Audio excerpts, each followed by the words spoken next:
जिस तरीके से सुरक्षा है, और विपक्ष की ही मांग नहीं, मैं तो कहती हूँ सत्ता पक्ष को भी होम मिनिस्टर से ये मांग करनी चाहिए, क्योंकि ये सिवियर सिक्योरिटी ब्रीच है और देश को शर्मसार करने वाली चीज है कि अगर हम टेम्पल ऑफ डेमोक्रेसी को सुरक्षित नहीं रख सकते हैं तो हम लॉ एंड ऑर्डर व्यवस्था को पूरे देश में कैसे रख सकते हैं।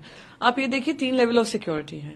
आप खुद मीडिया के हैं, अगर आपके पास मीडिया पास नहीं होगा आपको पार्लियामेंट में एंट्री नहीं है, पार्लियामेंट के प्रीमाइसेस में भी एंट्री नहीं है।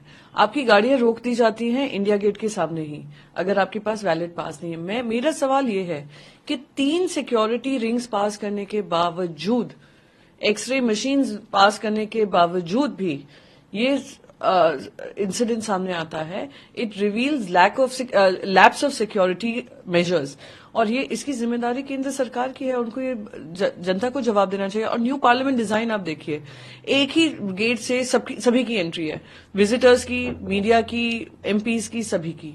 इतनी भीड़ वहां पे लगी रहती है।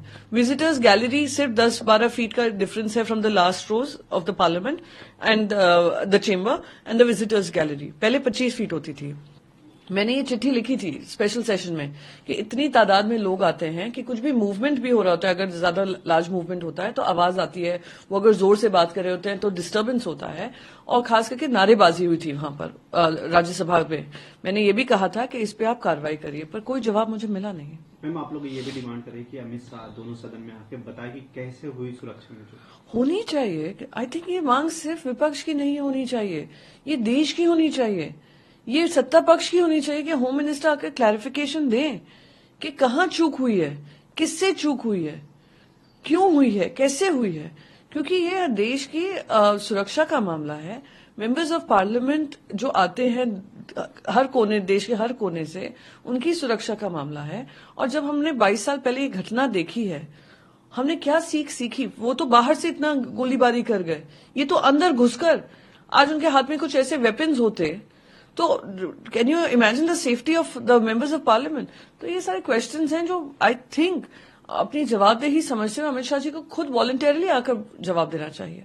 मैम, अब जो सांसद देते थे परमिशन पब्लिक को विजिट करने के लिए, उसको रोक लगा दिए लोकसभा स्पीकर। साथ में ही ये कि जो मैसूर के सांसद है जिनके नाम पे ये गए थे, उनको भी इंट्रोस्पेक्ट करने की जरूरत है, क्योंकि उन पे भी सवाल खड़े हो रहे हैं। इंट्रोस्पेक्ट नहीं, इंटरोगेशन होने की जरूरत है कि किस तरीके से आपने पास दिया without any checks and balances.